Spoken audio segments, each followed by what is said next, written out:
ভিডিওটি একটু সময় নিয়ে দেখবে। এই ভিডিওটি সামুদ্রিক প্রক্রিয়া এবং বিভিন্ন প্রকার উপকূল এবং প্রবাল প্রাচীর নিয়ে আলোচনা করা হয়েছে। শেষ পর্যন্ত দেখার পর আশা করি এই বিষয়গুলি সম্পর্কে কোনো সমস্যা থাকবে না। এর আগে ভৌমজলের কার্য এবং কাস্ট ভূমিরূপ সম্পর্কে পৃথক ভিডিওয় আলোচনা করা হয়েছে। যারা দেখনি তারা অবশ্যই ডেসক্রিপশন বক্সে গিয়ে লিঙ্ক থেকে দেখে নেবে। আসি মূল বিষয়। এই টপিকটি আলোচনা করার প্রথমেই আমরা দেখে নেব যে সমুদ্র তরঙ্গ এবং সমুদ্র স্রোত কী সেটা একটু বুঝে নেব। সমুদ্র তরঙ্গ এবং সমুদ্র স্রোত অনেক ক্ষেত্রে একই রকম মনে হয়, কিন্তু এর মধ্যে একটু পার্থক্য আছে।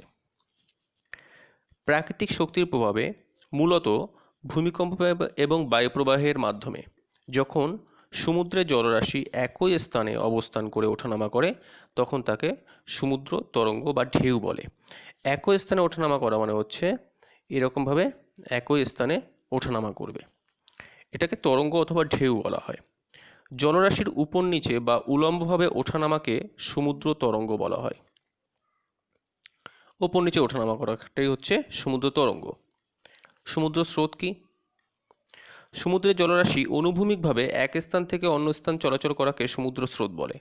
অনুভূমিকভাবে মানে হচ্ছে ভূপৃষ্ঠের সমান্তরালে এরকমভাবে যখন এক স্থান থেকে অন্য স্থানে স্থানান্তরিত হয় তখন সেটা হচ্ছে সমুদ্র স্রোত।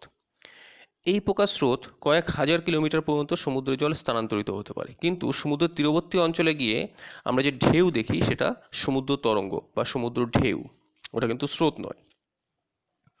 এই সমুদ্র তরঙ্গ এবং সমুদ্র স্রোতের মূল পার্থক্যটা কি একটু বুঝে নেব। প্রকৃতি অনুযায়ী পার্থক্য। সমুদ্র তরঙ্গের জল রাশি একই স্থানে বৃত্তাকার পথে ওঠানামা করে। এটা সমুদ্র তরঙ্গ, মধ্যে এরকম তরঙ্গের সৃষ্টি হয়। বৃত্তাকার পথে ওঠানামা করে তার মানে হচ্ছে এরকম বৃত্তাকার পথে জলকণাগুলো ওঠানামা করে। ওঠানামা করার ফলে তরঙ্গগুলো স্থানান্তরিত হয়, কিন্তু জলকণাগুলো স্থানান্তরিত হয় না। সমুদ্র স্রোতের জল রাশি অনুভূমিকভাবে নির্দিষ্ট দিকে প্রবাহিত হয়। এটা সারা বছর ধরেই প্রায় নির্দিষ্ট দিকে প্রবাহিত হয় সমুদ্রের জলরাশি। উপকূলের সঙ্গে সম্পর্ক এই অনুযায়ী পার্থক্য হচ্ছে সমুদ্র তরঙ্গ উপকূলের সঙ্গে আড়াআড়িভাবে প্রবাহিত হয়। সমুদ্র তরঙ্গ যদি এটা উপকূল থাকে এর সঙ্গে আড়াআড়িভাবে অর্থাৎ এরকমভাবে প্রবাহিত হবে, লম্বভাবে প্রবাহিত হবে। সমুদ্র স্রোত উপকূলের সঙ্গে সমান্তরালভাবে প্রবাহিত হয়। উপকূল তার সঙ্গে সমান্তরালভাবে সমুদ্র স্রোত প্রবাহিত হবে, অর্থাৎ এরকমভাবে প্রবাহিত হবে। উপকূলের ওপর প্রভাব। সমুদ্র তরঙ্গ উপকূল ভাগে ক্ষয় সঞ্চয় কাজের মাধ্যমে উপকূলের পরিবর্তন ঘটায়। সমুদ্র তরঙ্গ যেহেতু সমুদ্র তরঙ্গ উপকূলে আছড়ে পড়ে, এর ফলে ক্ষয় হয়, কোথাও কোথাও সঞ্চয় হয়, ফলে বিভিন্ন প্রকার ভূমিরূপের সৃষ্টি হয়। সমুদ্র স্রোত উপকূলের সমান্তরালে প্রবাহিত হওয়ায় উপকূলের বিশেষ কোনো পরিবর্তন হয় না, যেহেতু এটি উপকূলে আছড়ে পড়ে না, উপকূলের সমান্তরালে প্রবাহিত হয়ে এক স্থান থেকে অন্য স্থানে চলে যায়, ফলে উপকূলে কোনো পরিবর্তন হয় না।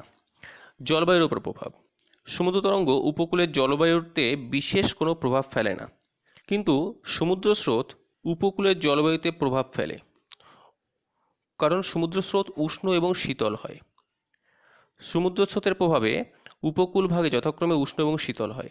যেহেতু সমুদ্র স্রোত উষ্ণ এবং শীতল হয়, এই কারণে উষ্ণ স্রোত কোনো উপকূলের পাশ থেকে প্রবাহিত হলে সেখানে জলবায়ু উষ্ণ হয়, এবং শীতল স্রোত কোনো উপকূলের পাশ থেকে প্রবাহিত হলে সেখানকার জলবায়ু বা আবহাওয়া শীতল হবে।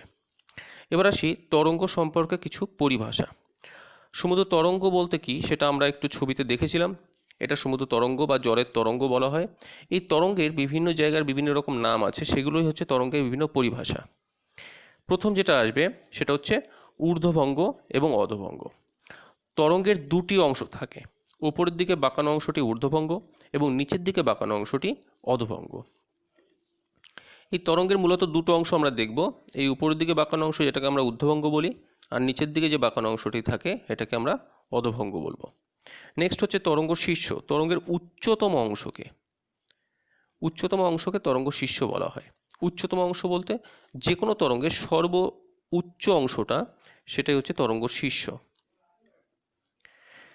নেক্সট হচ্ছে তরঙ্গ খাত। এটাকে তরঙ্গ দ্রোণীয় বলা হয়। তরঙ্গের সর্বনিম্ন অংশকে তরঙ্গ খাত বলা হয়। সর্বনিম্ন অংশ, তরঙ্গের সর্বনিম্ন অংশ এই আনা হবে এবং এই অংশটাকে বোঝানো হবে, এটা হচ্ছে তরঙ্গ দ্রোণী বা তরঙ্গ খাত। তরঙ্গ উচ্চতা। তরঙ্গের খাত থেকে তরঙ্গ শীর্ষ পর্যন্ত অংশের উলম্ব উচ্চতাকে তরঙ্গ উচ্চতা বলে। কার কার মধ্যে? তরঙ্গ শীর্ষ এবং তরঙ্গ খাতের মধ্যে।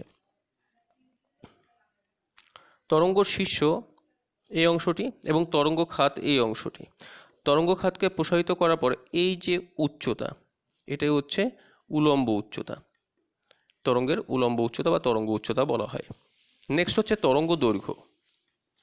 পরপর দুটো তরঙ্গ শীর্ষের অথবা দুটি তরঙ্গ খাতের মধ্যবর্তী যে দূরত্ব তাই হচ্ছে তরঙ্গ দৈর্ঘ্য। দুটি তরঙ্গ শীর্ষ, একটি তরঙ্গ শীর্ষ এবং এখানে একটি তরঙ্গ শীর্ষ, এই দুটি তরঙ্গ শীর্ষের মধ্যবর্তী দূরত্বকে তরঙ্গ দৈর্ঘ্য বলা হবে। ঠিক একইভাবে দুটি তরঙ্গ খাত, এই দুটি তরঙ্গ খাতের মধ্যবর্তী দূরত্ব এটাও তরঙ্গ দৈর্ঘ্য বলে পরিচিত। নেক্সট হচ্ছে তরঙ্গ পর্যায়কাল। কোনো একটা নির্দিষ্ট বিন্দুতে পরপর দুটি তরঙ্গ শীর্ষ আসার মধ্যবর্তী সময়কে তরঙ্গ পর্যায়কাল বলা হয় বা তরঙ্গের পর্যায়কাল বলে। কোনো একটা নির্দিষ্ট বিন্দুতে, ধরে নিলাম বিন্দুটি এই স্থানে, আমরা এটাও জানি যে এই তরঙ্গগুলো পরপর স্থানান্তরিত হয়। তাহলে একটা তরঙ্গ এই বিন্দুতে আসার পর এই তরঙ্গটি এই বিন্দুতে আসার যে সময়, এই সময়টাই হচ্ছে তরঙ্গ পর্যায়কাল। তরঙ্গের গতিবেগ। প্রতি একক সময়ে যে পরিমাণ তরঙ্গ দৈর্ঘ্য সঞ্চালিত হয় তাকে তরঙ্গের গতিবেগ বলে। এখানে প্রতি একক সময় বলতে সেটা 1 সেকেন্ড হতে পারে, 1 মিনিট হতে পারে বা 1 ঘন্টা হতে পারে। 1 সেকেন্ড অথবা 1 মিনিট সেটা নির্দিষ্টই হবে। সেই সময়ে যতগুলো তরঙ্গ স্থানান্তরিত হবে সেটাই হচ্ছে তরঙ্গ গতিবেগ। এখানে মূলত তরঙ্গ স্থানান্তরিত হওয়া মানে তরঙ্গ দৈর্ঘ্যের স্থানান্তর হওয়া, অর্থাৎ তরঙ্গ কত দূর পর্যন্ত যাচ্ছে একটা নির্দিষ্ট সময়, সেটাই হচ্ছে তরঙ্গের গতিবেগ। নেক্সট হচ্ছে তরঙ্গের ঢাল। তরঙ্গের উচ্চতা এবং দৈর্ঘ্যের অনুপাত হলো তরঙ্গ ঢাল। উচ্চতা এবং দৈর্ঘ্যের অনুপাত। তরঙ্গের উচ্চতা বলতে কোনটাকে বোঝানো হয়? সাধারণত তরঙ্গ শীর্ষ এবং তরঙ্গ খাত এর মধ্যবর্তী দূরত্ব, এই অংশটা হচ্ছে তরঙ্গের উচ্চতা। এবং আমরা আগে জেনেছি তরঙ্গ দৈর্ঘ্য হচ্ছে দুটো শীর্ষের মধ্যবর্তী অংশ হচ্ছে তরঙ্গ দৈর্ঘ্য। এই দুটোর অনুপাতই হচ্ছে তরঙ্গের ঢাল। নেক্সট হচ্ছে তরঙ্গ সীমান্ত। তরঙ্গ সীমান্ত বলতে তরঙ্গ শীর্ষগুলি যে রেখা বরাবর এগিয়ে যাবে তাকে তরঙ্গ সীমান্ত বলা হবে। তরঙ্গ শীর্ষগুলি যে রেখা বরাবর এগিয়ে যাবে, অর্থাৎ তরঙ্গ শীর্ষগুলোকে যদি আমরা প্রত্যেকটাকে আইডেন্টিফাই করি বা চিহ্নিত করি তাহলে একটা রেখা পাওয়া যাবে। এই রেখা বরাবর তরঙ্গ শীর্ষগুলি এগিয়ে যাবে, এটাই হচ্ছে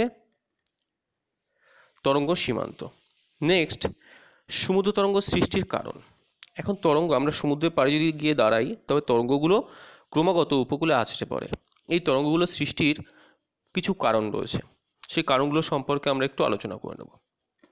সমুদ্রের জলের উপরিভাগের সঙ্গে বায়ুপ্রবাহের ঘর্ষণের ফলে সমুদ্র তরঙ্গের সৃষ্টি হয়, এটা হচ্ছে মূল কারণ। বায়ুপ্রবাহের ঘর্ষণের ফলে প্রথমে সমুদ্রের জলের উপরিভাগে তরঙ্গ সৃষ্টি হয়। ঘর্ষণের ফলে জলকণাগুলি বৃত্তাকার কক্ষপথে ওঠানামা করে এবং তরঙ্গের সৃষ্টি করে। জলকণাগুলো সেই সময় যখন বায়ুর সঙ্গে সংঘর্ষ হয় তখন জলকণাগুলো এই বৃত্তাকার কক্ষপথে ওঠানামা করে বলে তরঙ্গের সৃষ্টি হয়।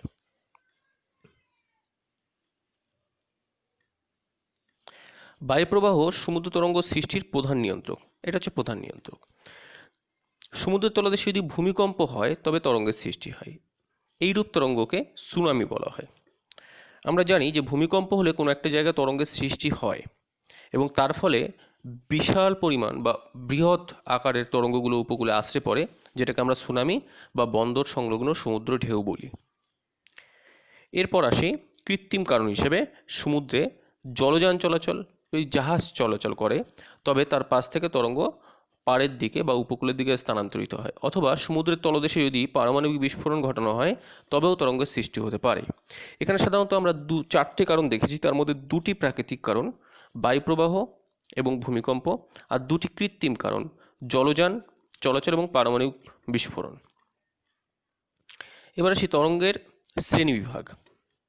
এই যে তরঙ্গগুলো, এগুলো বিভিন্ন রকমের হয়, বিভিন্ন ভিত্তির ওপর নির্ভর করে সমুদ্র তরঙ্গকে বিভিন্নভাবে শ্রেণীবিভক্ত করা যায়। তার মধ্যে 1 নম্বর হচ্ছে অভিমুখ অনুসারে, ডিরেকশন অনুযায়ী বা অভিমুখ অনুযায়ী শ্রেণীবিভাগ। অভিমুখ অনুসারে তরঙ্গ দুই প্রকার। এক নম্বর হচ্ছে সম্মুখ তরঙ্গ বা সোয়াশ। তরঙ্গ সমুদ্র থেকে এসে সৈকতে আছড়ে পড়লে তাকে সম্মুখ তরঙ্গ বা সোয়াশ বলা হয়। এখানে সমুদ্র থেকে তরঙ্গ আছড়ে পড়ে উপকূলভাগে, সেটা হচ্ছে সোয়াশ। যেটা আমরা সমুদ্র উপকূলবর্তী অঞ্চলে কেউ যদি গিয়ে থাকি তবে দেখা যাবে যে ঢেউ এসে আছড়ে পড়ে, ওটাই হচ্ছে সোয়াশ। পশ্চাৎগামী তরঙ্গ বা ব্যাকওয়াশ। সমুদ্র তরঙ্গ বা সোয়াশ সৈকতের ওপর আছড়ে পড়ার পর আবার ভূমির ঢাল বরাবর সমুদ্রে ফিরে যায়, একে পশ্চাৎগামী তরঙ্গ বা ব্যাকওয়াশ বলা হয়। যখন উপকূলে আছড়ে পড়লো, আছড়ে পড়ার পর সেটা আবার তলদেশ দিয়ে সমুদ্রের দিকে স্থানান্তরিত হয়, এটাকে বলা হয় ব্যাকওয়াশ। সোয়াশ এবং ব্যাকওয়াশের পার্থক্য। অবস্থান অনুযায়ী পার্থক্যটা আমরা একটু দেখে নেব আগে। অবস্থান অনুযায়ী সমুদ্রের উপরিভাগ দিয়ে সৈকতের দিকে আসে। ব্যাকওয়াশ সৈকত থেকে অন্ততরঙ্গ রূপে সমুদ্রে ফিরে যায়।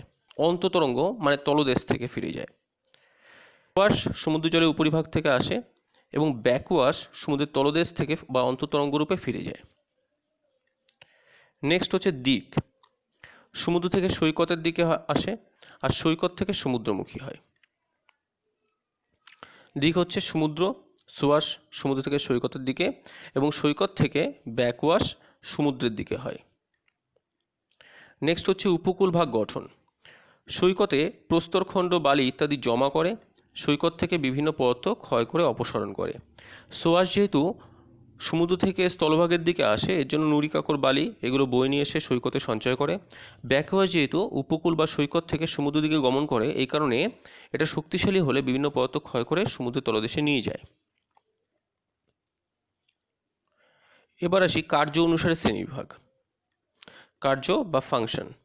কার্য অনুসারে তরঙ্গ দুই প্রকার, যথা বিনাশকারী তরঙ্গ আর গঠনকারী তরঙ্গ। এখানে একটা কথা মনে রাখতে হবে যে বিনাশকারী তরঙ্গ এবং গঠনকারী তরঙ্গ সোয়াশ এবং ব্যাকওয়াশ কতটা শক্তিশালী তার উপর নির্ভর করবে। সৈকতের ওপর আছড়ে পড়া সমুদ্র তরঙ্গের সোয়াশের তুলনায় ব্যাকওয়াশ অধিক শক্তিশালী হলে, অর্থাৎ সোয়াশ যেটা আসছে তার থেকে যেটা বেরিয়ে যাচ্ছে সেটা যদি বেশি শক্তিশালী হয়, তবে উপকূলভাগে ক্ষয়প্রাপ্ত হয় এবং ক্ষয়প্রাপ্ত পদার্থ সমুদ্রের গর্ভে চলে যায়। এই তরঙ্গের প্রভাবে উপকূল ভাগ ক্ষয়প্রাপ্ত হয় বলে একে বিনাশকারী তরঙ্গ বলা হয়। যেহেতু ক্ষয় হচ্ছে এর জন্য বিনাশকারী তরঙ্গ। বিষয়টা একটু বুঝে নেওয়া যাক। সোয়াশের তুলনায় যদি ব্যাকওয়াশ বেশি শক্তিশালী হয়, সোয়াশ যে ক্ষমতায় আসছে তার থেকে যদি ব্যাকওয়াশ বেশি শক্তিশালী হয়, তাহলে সোয়াশের ফলে যে পরিমাণ পদার্থ আসে ব্যাকওয়াশ শক্তিশালী হওয়ার জন্য তার থেকে বেশি পরিমাণ পদার্থ সমুদ্রগর্ভে নিয়ে যায়, ফলে উপকূলভাগ ধীরে ধীরে ক্ষয়প্রাপ্ত হয়। যেহেতু ক্ষয়প্রাপ্ত হয়, একে বিনাশকারী তরঙ্গ বলা হয়। প্রবল ঝড় এবং সুনামির সময় এই ধরনের তরঙ্গ উপকূলে আছড়ে পড়ে এবং উপকূলভাগ ক্ষয়প্রাপ্ত করে বা ক্ষয়প্রাপ্ত হয়। এবার আমরা আসি গঠনকারী তরঙ্গ বিষয়ে। গঠনকারী তরঙ্গ বিনাশকারী তরঙ্গের ঠিক বিপরীত। সৈকতের ওপর আছড়ে পড়া সমুদ্র তরঙ্গের সোয়াশের তুলনায় ব্যাকওয়াশ কম শক্তিশালী, অর্থাৎ সোয়াশ বেশি শক্তিশালী হবে। এর ফলে অপসারিত হতে পারে না, কি ক্ষয়প্রাপ্ত পদার্থগুলো অপসারিত হতে পারে না, ফলে সঞ্চিত হয়ে প্রশস্ত বেলাভূমি গঠন করে, একে গঠনকারী তরঙ্গ বলা হয়। এই ক্ষেত্রে দেখা যায় যে সোয়াশ বেশি শক্তিশালী হওয়ার জন্য, ব্যাকওয়াশ কম শক্তিশালী হওয়ার জন্য সোয়াশ এখানে আছড়ে পড়ার পরে যে পরিমাণ পদার্থ ক্ষয়প্রাপ্ত হয় সেগুলো ব্যাকওয়াশ কম শক্তিশালী হওয়ার জন্য সেই ক্ষয়প্রাপ্ত অপসারিত হতে পারে না। এটাকে বলা হয় গঠনকারী তরঙ্গ। কেন? কারণ যেহেতু এর ফলে উপকূলভাগের গঠন হচ্ছে। কম শক্তিশালী ছোট ছোট তরঙ্গগুলি এই প্রকার তরঙ্গের উদাহরণ। নেক্সট হচ্ছে গঠনকারী তরঙ্গ এবং বিনাশকারী তরঙ্গের পার্থক্য কী। প্রকৃতিগত পার্থক্য। বিনাশকারী তরঙ্গে সোয়াশের চেয়ে ব্যাকওয়াশ বেশি শক্তিশালী, এটা আমরা আগেই আলোচনা করেছি। গঠনকারী তরঙ্গের ক্ষেত্রে ব্যাকওয়াশের চেয়ে সোয়াশ অধিক শক্তিশালী হয়। নেক্সট হচ্ছে প্রভাব। বিনাশকারী তরঙ্গের ফলে উপকূলভাগ ক্ষয়প্রাপ্ত হয়, এটা আমরা আগে আলোচনা করেছি। গঠনকারী তরঙ্গের ফলে উপকূলভাগ সঞ্চয় হয় বা উপকূলভাগে সঞ্চয় হয়। নেক্সট হচ্ছে ভূমিরূপ। বিভিন্ন ক্ষয়জাত ভূমিরূপ যেমন ভিগু, ব্লোহোল, সামুদ্রিক স্তম্ভ, গুহা প্রভৃতি ভূমিরূপ গঠিত হয়। যেহেতু বিনাশকারী তরঙ্গের প্রভাবে ক্ষয়প্রাপ্ত হয়, এই কারণে ক্ষয়জাত ভূমিরূপ সৃষ্টি হয়। গঠনকারী তরঙ্গের প্রভাবে যেহেতু সঞ্চয় হয়, এই কারণে বিভিন্ন সঞ্চয়জাত ভূমিরূপ যেমন সৈকত ভূমি, বাঁধ, তটভূমি প্রভৃতি গড়ে ওঠে। এবার আসি নিয়ন্ত্রক। বিনাশকারী তরঙ্গ প্রবল ঝড় বৃষ্টি বা সুনামির সময় সৃষ্টি হয়, আর গঠনকারী তরঙ্গ অপেক্ষাকৃত শান্ত সমুদ্রে সৃষ্টি হয়। এবং গঠন এবং প্রকৃতি অনুযায়ী শ্রেণীবিভাগ তরঙ্গের। গঠন এবং প্রকৃতি অনুযায়ী তরঙ্গ দুই প্রকারের, একটা হচ্ছে অনুপ্রস্থ তরঙ্গ আর একটি অনুদৈর্ঘ্য তরঙ্গ। প্রথমে আমরা অনুপ্রস্থ তরঙ্গ সম্পর্কে জেনে নেব। সমুদ্রের জলের উপরিভাগের সঙ্গে বায়ুপ্রবাহের ঘর্ষণের জন্য সমুদ্রের জলে তরঙ্গের সৃষ্টি হয়। তরঙ্গ গতিসম্পন্ন হয়। তরঙ্গের গতির ফলে জলকণাগুলি বৃত্তাকার কক্ষপথে ওঠানামা করে। এভাবে সৃষ্ট তরঙ্গকে অনুপ্রস্থ তরঙ্গ বলা হয়। যখন তরঙ্গগুলি বৃত্তাকার পথে ওঠানামা করে তখন সেটাকে বলা হয় অনুপ্রস্থ তরঙ্গ। আমরা আগেই দেখেছি, এখানে একটু দেখে নেব। এই তরঙ্গগুলো এগুলো অনুপ্রস্থ তরঙ্গ, কারণ এখানে জলকণাগুলো বৃত্তাকার পথে ওঠানামা করে। এবার হচ্ছে অনুদৈর্ঘ্য তরঙ্গ। অনুপ্রস্থ তরঙ্গগুলি গভীর সমুদ্র পেরিয়ে উপকূলের দিকে অগ্রসর হয়। অনুপ্রস্থ তরঙ্গগুলি গভীর সমুদ্র পেরিয়ে ধীরে ধীরে সেটা উপকূলের দিকে আসে। উপকূল ভাগের সমুদ্র গভীরতা কম হওয়ার ফলে অনুপ্রস্থ তরঙ্গের বৃত্তাকার কক্ষপথ সমুদ্রের তলদেশে ধাক্কা খেয়ে উপবৃত্তাকার পথে পরিবর্তিত হয়। এখানে একটু দেখে নেওয়া যাক, এই যে তরঙ্গটি, এই তরঙ্গের মধ্যে পার্থক্য রয়েছে। এটা অনুপ্রস্থ তরঙ্গ। অনুপ্রস্থ তরঙ্গ যখন উপকূলের কাছে এসে তখন তরঙ্গের গতি প্রকৃতি বা আকৃতি পাল্টে গেছে, উপবৃত্তাকার আকৃতি ধারণ করেছে। এটা হচ্ছে তোমার অনুদৈর্ঘ্য তরঙ্গ।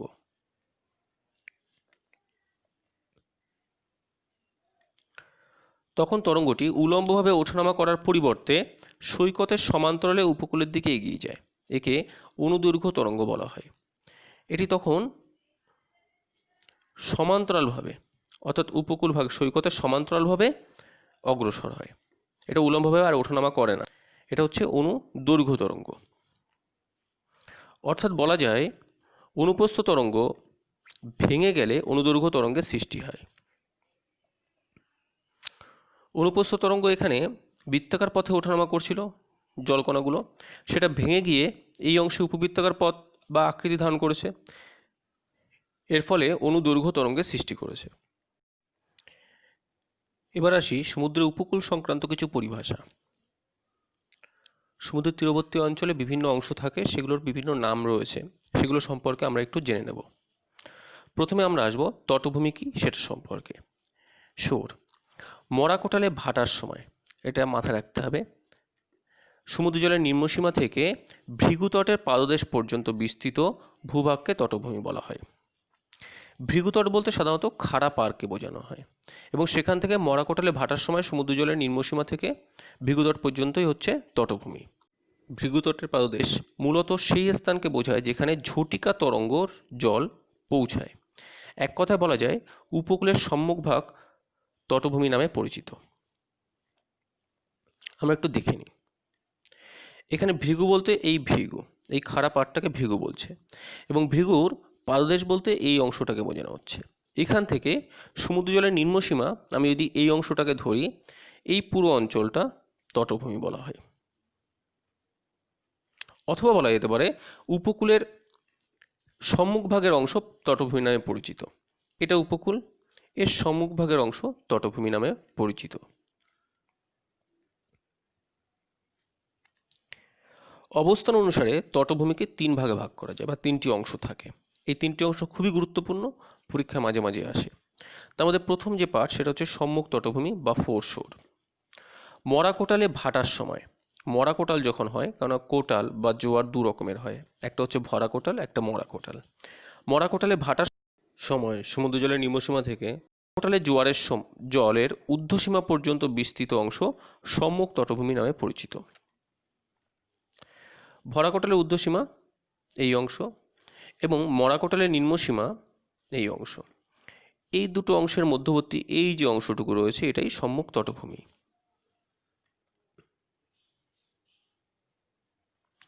এবার আসি পশ্চাৎ তটভূমি, দ্বিতীয় অংশ বা ব্যাকশোর।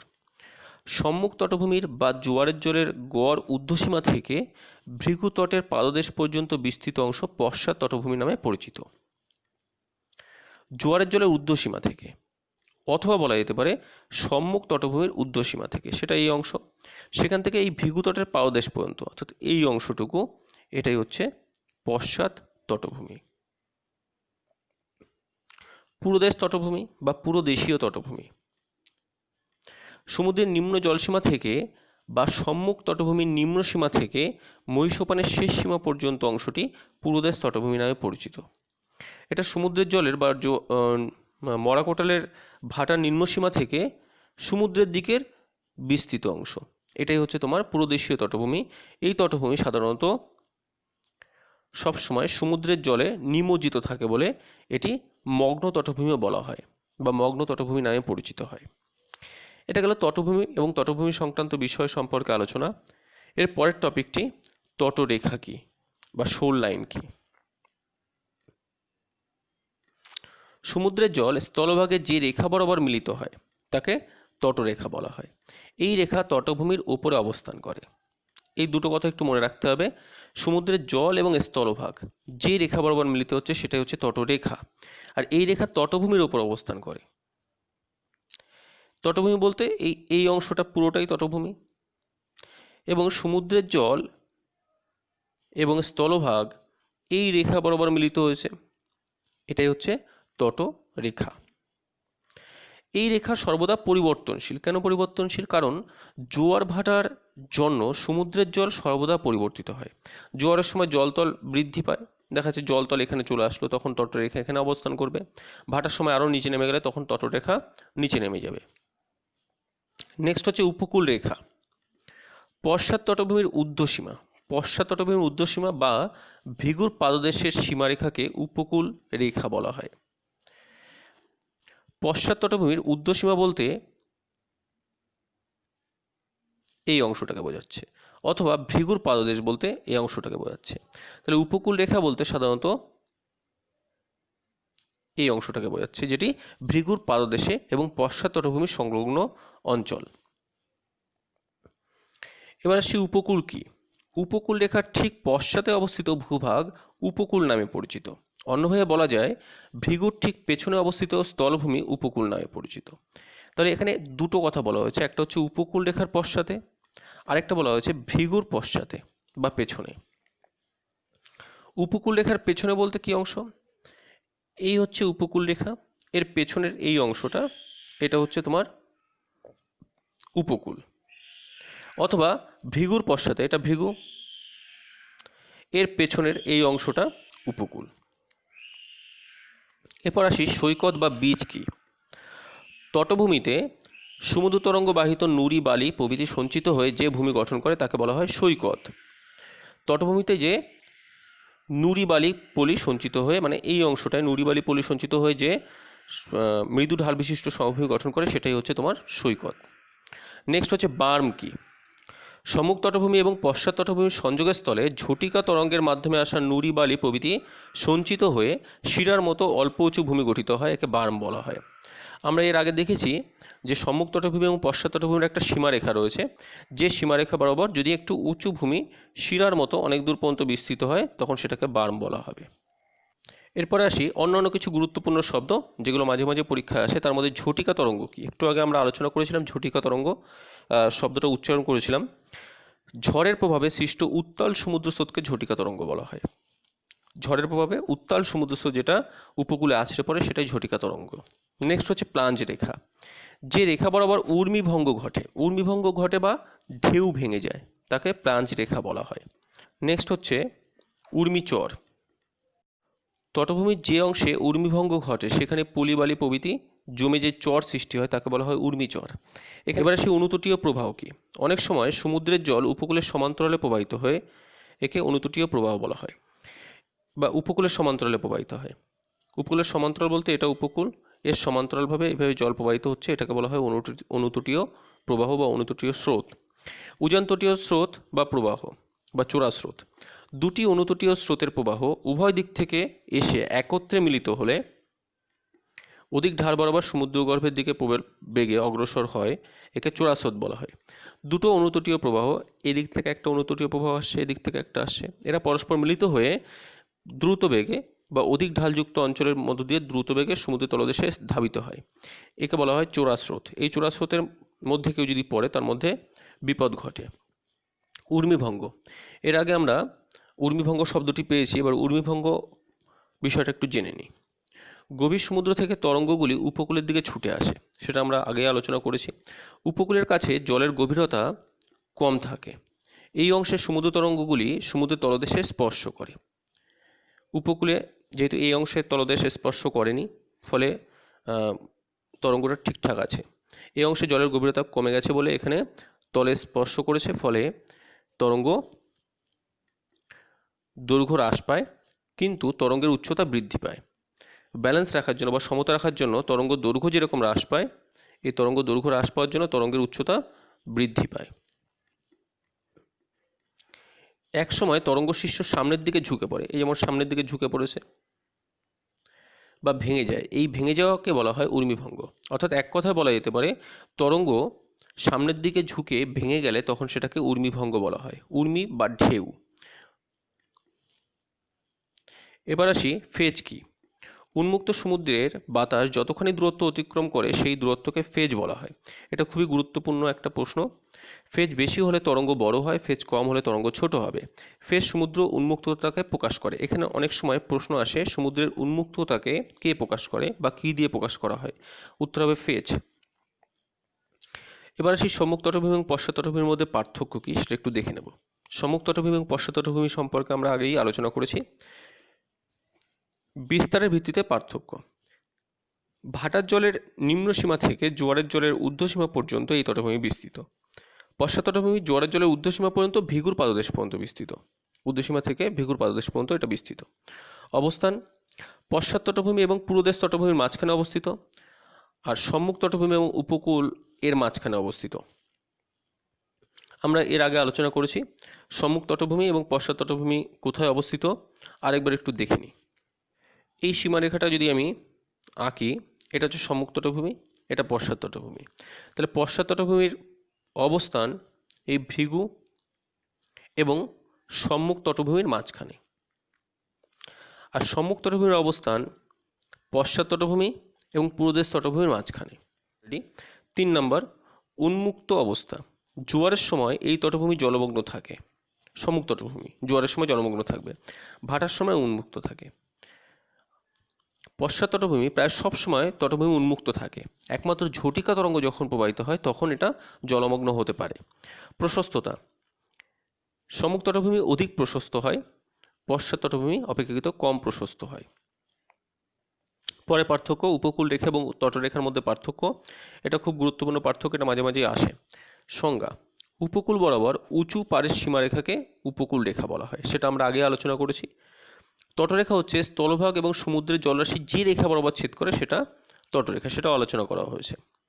অবস্থান, পশ্চাৎ তটভূমির ঊর্ধ্বসীমা এবং ভৃগুর পাদদেশ বরাবর অবস্থান করে আর তটভূমির ওপরে অবস্থান করে। পরিবর্তনশীলতা, এটি তুলনামূলকভাবে স্থায়ী হয়, এটি পরিবর্তনশীল রেখা। পার্শ্ববর্তী ভূমি, এই রেখার পশ্চাতে উপকূল এবং সম্মুখভাগে তটভূমি অবস্থিত। এই রেখার পশ্চাতে স্থলভাগ এবং সম্মুখভাগে সমুদ্রের জলরাশি অবস্থিত। এবার আসি উপকূল এবং তটভূমির মধ্যে পার্থক্য। এই পার্থক্য 3টে থেকে 4টে করে পড়বে, তার থেকে বেশি পড়ার দরকার নেই। সংজ্ঞা, সমুদ্র এবং স্থলভাগের সংযোগের স্থলকে উপকূল বলা হয়। উপকূল রেখা থেকে মহীসোপানের প্রান্ত পর্যন্ত বিস্তৃত অংশকে তটভূমি বলে। গঠন, বিভিন্ন ধরনের শিলা দ্বারা গঠিত হয়, বালি কাকর ইত্যাদি দ্বারা গঠিত হয়। প্রকৃতি, সামুদ্রিক ক্ষয়জাত ভূমিরূপ, সামুদ্রিক সঞ্চয়জাত ভূমিরূপ। জলমগ্নতা, ঝটিকা তরঙ্গের সময় ছাড়া উপকূল প্লাবিত হয় না, মানে উপকূলে জল যায় না। জোয়ার ভাটা, ঝটিকা তরঙ্গ প্রভৃতির কারণে তটভূমি প্লাবিত হয়, তটভূমিতে জল যেতে পারে। অন্যান্য প্রাকৃতিক শক্তির মতো সমুদ্র তরঙ্গ তার উপকূলভাগে ক্ষয় করে, বহন করে এবং সঞ্চয় করে। এখানে সামুদ্রিক ক্ষয়ের নিয়ন্ত্রক বা কোন কোন বিষয়গুলি সামুদ্রিক ক্ষয়কে নিয়ন্ত্রণ করে সেটা সম্পর্কে একটু আলোচনা করে নেব। সামুদ্রিক ক্ষয়ের প্রধান নিয়ন্ত্রক হচ্ছে সমুদ্র তরঙ্গ। এই সমুদ্র তরঙ্গ ছাড়াও উপকূলভাগের কোনো কোনো অংশে কতটা ক্ষয়প্রাপ্ত হবে তা নির্ভর করে কয়েকটি বিষয়ের ওপর। কী কী বিষয় সেটা একটু জেনে নেব, এটা জাস্ট মনে রাখলেই হবে। উপকূল অঞ্চলের শিলার প্রকৃতি কেমন এবং ক্ষয় প্রতিরোধ ক্ষমতা কেমন, তার উপর সামুদ্রিক ক্ষয় নির্ভর করে। উপকূলের উন্মুক্ততা, অর্থাৎ কতটা উন্মুক্ত কতটা উন্মুক্ত নয় তার উপরও ক্ষয়কার্য নির্ভর করে। সৈকত বা বেলাভূমির উপস্থিতি আছে কিনা তার উপর নির্ভর করবে। উপকূলভাগের শিলাখণ্ডের আকৃতি বা আকার, সেই শিলাখণ্ডের আকৃতি বা আকার কেমন তার উপরও ক্ষয়কার্য নির্ভর করবে। এখানে আকৃতি যদি ছোট হয়, শিলাখণ্ডের আকার যদি খুব ছোট বা ক্ষুদ্র হয়, ক্ষয়কার্য বেশি হবে। আর যদি আকৃতি বড় হয় তবে ক্ষয়কার্য তুলনামূলকভাবে একটু কম হওয়ার কথা। সমুদ্র তরঙ্গের ক্ষয়কার্যের প্রক্রিয়াগুলো কী কী? এবার ক্ষয় যে করবে সেই ক্ষয়ের প্রক্রিয়াগুলো কী কী? সমুদ্র তরঙ্গের আঘাতে উপকূলভাগ ক্ষয়প্রাপ্ত হয়। সমুদ্র তরঙ্গের যে প্রক্রিয়ায় উপকূলভাগ ক্ষয়প্রাপ্ত হয় সেগুলি হলো, 1 নাম্বার, এটা পরীক্ষা কিন্তু খুব আসে, 3 থেকে 4 নম্বরের জন্য আসতে পারে এই প্রশ্নটি, জল প্রবাহ ক্ষয়। ছুটে আসা তরঙ্গগুলি সজোরে উপকূলের শিলাখণ্ডগুলিকে ক্রমাগত আঘাত করে। হিসাব করে দেখা গেছে যে সকল তরঙ্গ উপকূলে আছড়ে পড়ে তার শক্তির পরিমাণ প্রতি বর্গ সেন্টিমিটারে 50 কিলোগ্রাম। এর ফলে উপকূলভাগের শিলা চূর্ণ বিচূর্ণ হয়ে ক্ষয়প্রাপ্ত হয়। জলপ্রবাহ বলতে তরঙ্গ উপকূলে যেরকমভাবে সজোরে আছড়ে পড়লে যে ক্ষয় হয় সেটাই হচ্ছে জলপ্রবাহজনিত ক্ষয়। প্রতি বর্গ সেন্টিমিটারে এর পরিমাণ, শক্তির পরিমাণ 50 কিলোগ্রাম।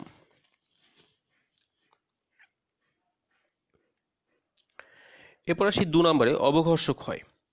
সমুদ্র তরঙ্গের মধ্যে বিভিন্ন আকৃতির শিলাখণ্ড, কাকর, বালি প্রভৃতি থাকে। অর্থাৎ যে তরঙ্গ উপকূলে আছড়ে পড়ছে তার মধ্যে অসংখ্য বালি, পাথর এগুলো থাকে। সেগুলো যখন আছড়ে পড়ে তখন সমুদ্র তরঙ্গ যখন প্রচণ্ড গতিতে উপকূলে আছড়ে পড়ে, তরঙ্গের মধ্যে থাকা ওই সকল শিলাখণ্ড, কাকর, বালি ইত্যাদির সঙ্গে উপকূল সহ তটভূমির ঘর্ষণে ওই অঞ্চলের শিলা ক্ষয়প্রাপ্ত হয়। এটা অবঘর্ষ ক্ষয়। অর্থাৎ তরঙ্গের মধ্যে যে সমস্ত শিলাগুলো ছিল সেই সমস্ত শিলাগুলো উপকূলে আছড়ে পড়লে তার প্রভাবে ওই উপকূলের শিলা ক্ষয় হলে সেটা হচ্ছে অবঘর্ষ ক্ষয়। এরপর আসি ঘর্ষণ ক্ষয়। সমুদ্র তরঙ্গ বাহিত বিভিন্ন আকৃতির শিলাখণ্ড পরস্পরের সংঘর্ষের ফলে, অর্থাৎ সমুদ্র তরঙ্গের মধ্যে যে সমস্ত শিলাখণ্ড রয়েছে তারা পরস্পরের সঙ্গে সংঘর্ষের ফলে ছোট ছোট আকারের শিলাখণ্ডে পরিণত হয়, অবশেষে বালিতে পরিণত হয়। একে ঘর্ষণ ক্ষয় বলা হয়। এরপর আসি দ্রবণজনিত ক্ষয়। দ্রবণ বা সলিউশন। উপকূল অঞ্চলে চুনাপাথর, চক বা ডলোমাইট প্রভৃতি দ্রাব্য শিলাস্তর থাকলে জলের সঙ্গে রাসায়নিক বিক্রিয়া শিলাস্তরগুলি দ্রুত দ্রবীভূত হয়ে অপসারিত হয়। এই সমস্ত শিলাগুলো শুধুমাত্র জলের মাধ্যমেই রাসায়নিক বিক্রিয়ার ফলে দ্রবীভূত হয়। দ্রবীভূত হয়ে গেলে ক্ষয় হবে। পরে আসি আবদ্ধ বায়ুর হঠাৎ সংকোচন এবং প্রসারণের ফলে। উপকূলবর্তী অঞ্চলে দারণ, ফাটল বা সন্ধিযুক্ত শিলায় যখন সমুদ্র তরঙ্গ জল আছড়ে পড়ে বা প্রবল বেগে আছড়ে পড়ে তখন ওই সকল ছিদ্র বা ফাটলের মধ্যে আবদ্ধ বায়ু হঠাৎ সংকুচিত হয়। ওই ফাটলের মধ্যে যে আবদ্ধ বায়ু রয়েছে প্রচণ্ড জলের চাপে সেই বায়ু সংকুচিত হয়। এই বায়ুগুলো সংকুচিত হলো এবং চারপাশের দেওয়ালে প্রচণ্ড চাপ দেয়। এর ফলে এই চারপাশের দেওয়ালে প্রচণ্ড চাপ দেবে। জল অপসারিত হলে সংকুচিত বায়ু বিস্ফোরণ ঘটিয়ে প্রসারণ হয়। এই জল যখন আবার অপসারণ হবে তখন কি হবে, এই বায়ু আবার বেরিয়ে যেতে চাইবে। এই বাতাসের মধ্যে যে বাতাস ছিল সে বাতাস বেরিয়ে যেতে চাইবে। এর ফলে বিস্ফোরণ হবে, প্রসারিত হবে, ফলে শিলা ছিন্ন বিচ্ছিন্ন হবে। এরপর আসি ক্লাপোটিস। এই ক্লাপোটিস খুব গুরুত্বপূর্ণ একটা পয়েন্ট, এটা পরীক্ষায় খুব আসে। ক্লাপোটিস শব্দটি ক্লাপ অর্থাৎ করতালি থেকে এসেছে, হাততালি যেটাকে বলা হয়।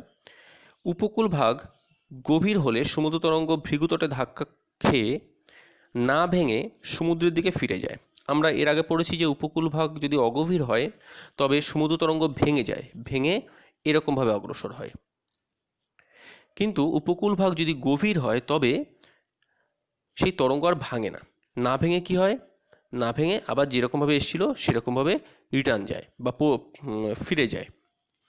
প্রত্যাবর্তনকারী অর্থাৎ ফিরে যাওয়া তরঙ্গ এবং সমুদ্র থেকে আগত অগ্রগামী তরঙ্গ, অর্থাৎ যে তরঙ্গটি আবার আসছে, কারণ তরঙ্গ তো পরপর আসতে থাকে, পরস্পরের দুদিক থেকে এসে মিলিত হয়ে এক জায়গায় দাঁড়িয়ে ওঠানামা করে। অর্থাৎ এক জায়গায় দাঁড়িয়ে এরকমভাবে জল ওঠানামা করে এবং এক বিশেষ ধরনের শব্দ হতে থাকে।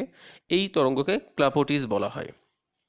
এখানে ছবিতে দেওয়া রয়েছে, এটা ভৃগু। এই অংশে সমুদ্র গভীরতা বেশি, এই কারণের জন্য এই রেখায় অগ্রগামী তরঙ্গ দেখানো হয়েছে এবং এই রেখায় ফিরে যাওয়া তরঙ্গ দেখিয়েছে। এরা পরস্পর ধাক্কা লেগে একটা জায়গায় জল ওঠানামা করে, শুধু এই ওঠানামা করাটাই হচ্ছে ক্লাপোটিস। এবার আসি সমুদ্র তরঙ্গের ক্ষয়কার্যের ফলে গঠিত ভূমিরূপ। যদি এই প্রশ্নটি বড় প্রশ্নের জন্য আসে তবে ম্যাক্সিমাম 5 নম্বরের জন্য আসতে পারে বা 7 নম্বরের জন্য আসতে পারে। 5 নম্বরের জন্য আসলে 5টি এবং 7 নম্বরের জন্য আসলে 7টি প্রশ্ন উত্তর লিখলেই যথেষ্ট। অথবা এই প্রত্যেকটি পয়েন্ট আলাদা আলাদাভাবেও আসতে পারে। এখন আমরা সমুদ্র তরঙ্গের ক্ষয়কার্যের ফলে গঠিত ভূমিরূপগুলি এখানে আলোচনা করে নেব। প্রথম যেটা আসবো সেটা হচ্ছে সমুদ্র ভৃগু, ইংরেজি ক্লিফ। সমুদ্র ভৃগুর ইংরেজি হচ্ছে সি ক্লিফ। ইংরেজি ক্লিফের বাংলা প্রতিশব্দ ভৃগু, যার অর্থ উঁচু খাড়া পাড় বা পাহাড়ের খাড়া দিক। এই অংশে যেমন এই খাড়া অংশ, এটা হচ্ছে ভৃগু। তরঙ্গের আঘাতে সমুদ্র উপকূলে যে খাড়া পাড় তৈরি হয় তাকে সমুদ্র ভৃগু বলে। তরঙ্গের আঘাতে সমুদ্রমুখী শিলাস্তরে খাঁজের সৃষ্টি হয়। এখানে তরঙ্গ আঘাত করবে, আঘাত করার ফলে এই অংশে খাঁজের সৃষ্টি হয়েছে। এই অংশে খাঁজের সৃষ্টি হয়েছে। যতই দিন যেতে থাকে খাঁজের নিম্নপ্রান্ত ক্ষয় হয় এবং খাঁজের খাড়া ঢালের পশ্চাৎ অপসরণ ঘটে। এই খাঁজ ধীরে ধীরে স্থলভাগের দিকে অগ্রসর হয়। এর ফলে কি হয়, এই খাঁজটি ধীরে ধীরে স্থলভাগের দিকে অগ্রসর হওয়ার জন্য ভৃগুর পশ্চাৎ অপসরণ ঘটে। এইভাবে খাড়া ঢাল বিশিষ্ট ভৃগুর সৃষ্টি হয়। কিন্তু এই ভৃগু সেই অঞ্চলের শিলা কেমনভাবে অবস্থান করবে তার উপর নির্ভর করবে অনেকটা। যদি স্তরীভূত শিলা হয়, স্তরীভূত শিলা মানে যদি যে সমস্ত শিলা স্তরে স্তরে অবস্থান করে, যদি স্তরীভূত শিলার নতি, নতি মানে ঢাল, সমুদ্রের বিপরীত দিকে হলে ভৃগু মসৃণ হয় এবং সমুদ্রের দিকে হলে ভৃগু অমসৃণ হয়। স্তরীভূত শিলার ঢাল সমুদ্রের বিপরীত দিকে, ঢাল বলতে এই যদি স্তরীভূত শিলা যদি হয়, এর ঢাল যদি সমুদ্রের বিপরীত দিকে হয়, এই ঢালটা দেখা যাচ্ছে সমুদ্রের বিপরীত দিকে, এর ফলে এই ভৃগু মসৃণ হয়। কিন্তু স্তরীভূত শিলার ঢাল যদি সমুদ্রের দিকে হয় তবে দেখা যাবে ভৃগু অমসৃণ হবে। উপকূল ভাগ কঠিন ও নিরেট শিলায় গঠিত হলে ভৃগু ক্ষয় প্রতিরোধী হয়, মানে ভৃগু কম ক্ষয়প্রাপ্ত হবে। যেমন পূর্ব উপকূলের ডলফিন নোজ, যেটা অন্ধ্রপ্রদেশে অবস্থিত, গোয়া উপকূলের অঞ্জনা তটভূমি সমুদ্র ভৃগুর উদাহরণ। এরকম কিছু সমুদ্র ভৃগু এখানে রয়েছে। নেক্সট হচ্ছে তরঙ্গ কর্তৃত মঞ্চ, যেটাকে আমরা ওয়েব কাট বেঞ্চও বলি। ক্রমাগত তরঙ্গের আঘাতে উপকূলের উঁচু খাড়া পাড় বা ভৃগু পিছু হতে থাকে। সেটা আমরা আগেই আলোচনা করেছি যে এই অংশ যদি ক্ষয়প্রাপ্ত হয়, যেহেতু জল এখানে আঘাত করে, তার ফলে দেখা যাচ্ছে যে এই অংশটা ধীরে ধীরে পিছু হচ্ছে, মানে খাঁজ তৈরি করছে। তখন ভৃগুর সামনের মঞ্চের মতো এবং সমুদ্রের দিকে ঢাল বিশিষ্ট যে সমতল পৃষ্ঠের সৃষ্টি হয় তাকে তরঙ্গ কর্তৃত মঞ্চ বলে। এর ফলে কি হয়, এই অংশ ক্ষয়প্রাপ্ত হয়, ক্ষয়প্রাপ্ত হয়ে সেই সমস্ত পদার্থ এই অংশে সঞ্চয় হয়। সঞ্চয় হলে একটা সমভূমির সৃষ্টি করবে, যে সমভূমির সামান্য ঢালযুক্ত হবে এবং সমুদ্রের দিকে সামান্য ঢালযুক্ত হয়ে একটা মৃদু ঢালযুক্ত সমভূমির সৃষ্টি করবে। এটাকে বলা হয় তরঙ্গ কর্তৃত মঞ্চ। যেমন উত্তর কোঙ্কণ উপকূলে রাভাস নদীর দক্ষিণে 8 কিলোমিটার লম্বা এবং প্রায় 3 থেকে 4 মিটার উঁচু সমুদ্র মঞ্চ গড়ে উঠেছে। অবস্থান অনুযায়ী তরঙ্গ কর্তৃত মঞ্চ 3 প্রকার, যথা উচ্চ জোয়ার মঞ্চ, নিম্ন জোয়ার মঞ্চ এবং জোয়ার মধ্যবর্তী মঞ্চ। নেক্সট হচ্ছে ব্লো হোল। সমুদ্র ভৃগুতে দুর্বল শিলা থাকলে তরঙ্গের আঘাতে সেখানে একটি গুহার সৃষ্টি হয়। এটি সমুদ্র ভৃগু। এই অংশে দুর্বল শিলা থাকার জন্য এখানে তরঙ্গের আঘাতে ক্ষয়প্রাপ্ত হয়েছে এবং এই অংশে গুহার সৃষ্টি হয়েছে। সম্মুখ তরঙ্গের আঘাতে গুহার মধ্যে বায়ু সংকুচিত হয়।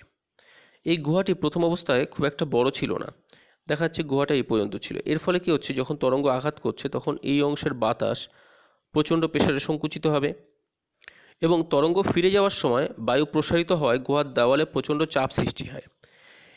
যখন গুহাটি এরকম পর্যায়ে ছিল তখন তরঙ্গ আসার ধাক্কা দেওয়ার ফলে এখানে বাতাস সংকুচিত হবে। আবার যখন তরঙ্গ বেরিয়ে যাবে তখন এই বাতাস প্রসারিত হবে। এর ফলে কি হয়, এই গুহার দেওয়ালগুলোতে প্রচণ্ড চাপ সৃষ্টি হয়। এর ফলে শিলাগাত্র শিথিল হয়। ফলে কি হয়, ওই গুহার যে শিলাগাত্র রয়েছে বা শিলার যে পাড় রয়েছে সেগুলো ছোট ছোট খণ্ডে বিভক্ত হয়ে শিথিল হয় বা ভেঙে যায়। তখন গুহাটি ধীরে ধীরে বড় হতে থাকে এবং তখন ধীরে ধীরে গুহাটি আরেকটু বড় হবে, মানে ভেতর দিকে অগ্রসর হবে গুহাটি। কালক্রমে গুহার ছাদ ধসে গিয়ে গর্তের সৃষ্টি হয়। এখান থেকে গুহার ছাদ ধসে গেছে, ফলে গর্তের সৃষ্টি হয়েছে। এই গুহায় তরঙ্গে আঘাত করলে কিছু জল গর্ত দিয়ে ভূপৃষ্ঠে নির্গত হয়। পরবর্তীকালে যখন এটা ভূপৃষ্ঠ সংলগ্ন গর্ত সৃষ্টি হয়েছে, পরবর্তীকালে তরঙ্গ আঘাত করলে এই জল কিছুটা ভূপৃষ্ঠে বাইরে বেরিয়ে আসবে। এই গুহামুখটিকে বলা হয় ব্লো হোল। স্কটল্যান্ডে একে গ্লুব বলে। সুতরাং গুহামুখটি, এই যে মুখটি, এটাকে বলা হয় ব্লো হোল, কারণ এখানে সমুদ্র তরঙ্গের জল যখন গুহার মধ্যে আঘাত করছে তখন সেই জল কিছুটা পরিমাণ ভূপৃষ্ঠে বেরিয়ে আসবে। এটাকে স্কটল্যান্ডে গ্লুব বলা হয়। গ্লুব 1 নম্বরের জন্য আসতে পারে।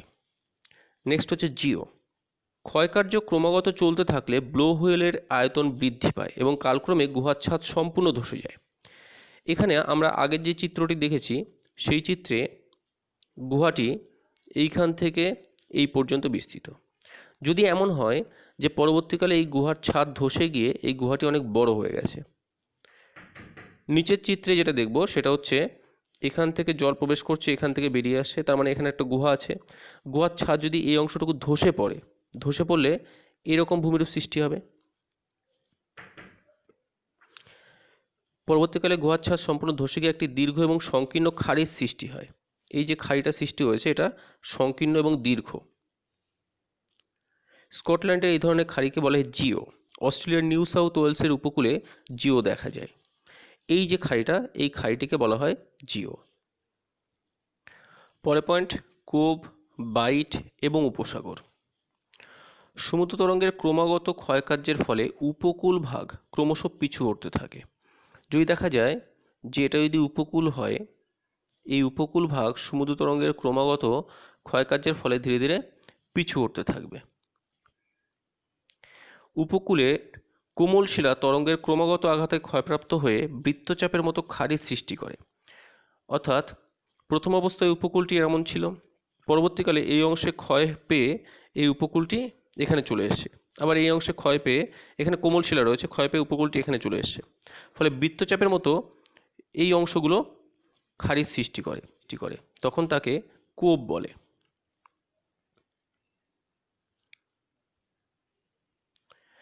কম বাঁকযুক্ত দীর্ঘাকৃতির সাগরতট্টকে বাইট বলে। বাঁক যদি কম হয়, অর্থাৎ যদি এরকম হয়, এদিকে সমুদ্র রয়েছে, এটা উপকূল রয়েছে, বাঁক কম হলে তখন সেটাকে বলা হয় বাইট। এবং উপকূল রেখার বাঁক খুব বেশি হলে 3 দিকে স্থলবেষ্টিত সমুদ্রের সৃষ্টি হয়, একে উপসাগর বলা হয়। যদি দেখা যায় যে এটা একটা উপকূল ভাগ, এটা স্থলভাগ, এটা সমুদ্র অংশ, এই অংশটা সমুদ্র, এই সমুদ্রের 3 দিকে স্থলভাগ পরিবেষ্টিত, তখন সেটাকে বলা হবে উপসাগর। যেমন গুজরাটের কাম্বে উপসাগর, এছাড়া পশ্চিম উপকূলে অসংখ্য বাইট বা সমুদ্রভাগ দেখা যায়। এবার অগ্রভূমি কি? সমুদ্রের ক্ষয়কার্যের ফলে উপকূল রেখা ক্রমশ পিছু হতে থাকে। সেটা আমরা আগেই পড়েছি যে উপকূল রেখা যদি এখানে অবস্থান করে, সমুদ্রের ক্ষয়কার্যের ফলে এই উপকূল রেখা ধীরে ধীরে পিছু হতে থাকবে।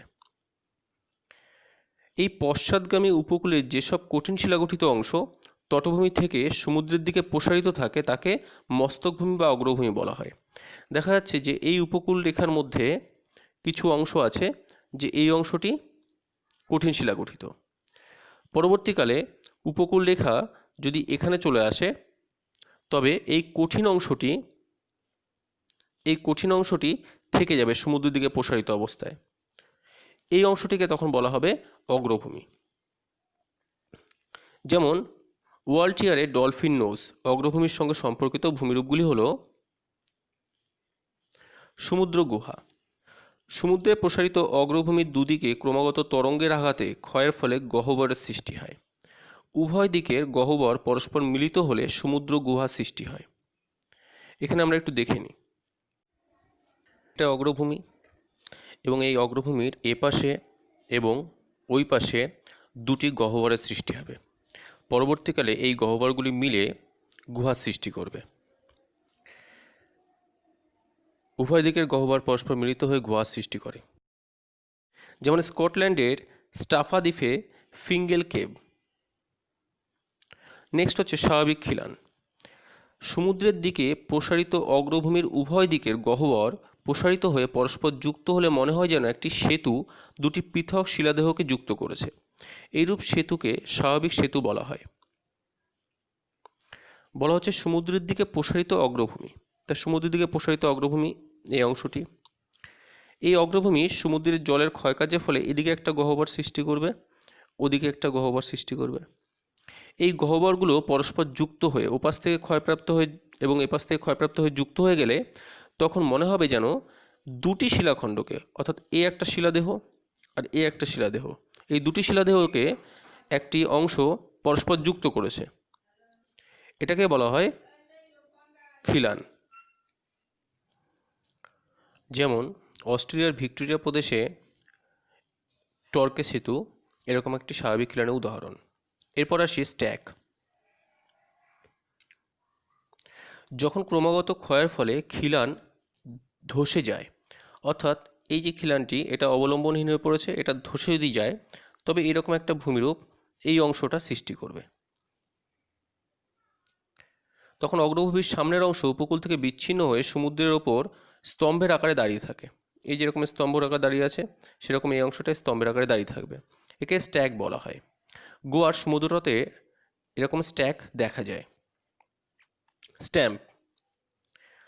সমুদ্র তরঙ্গের জলতল বরাবর স্ট্যাককে ক্রমাগত ক্ষয় করতে থাকে, এখানে ক্ষয় হবে, ফলে উপরিভাগ ধসে গিয়ে স্ট্যাকের অবশিষ্ট অংশ জলতল পৃষ্ঠের সমান উচ্চতায় বা তার নিচে অবস্থান করবে।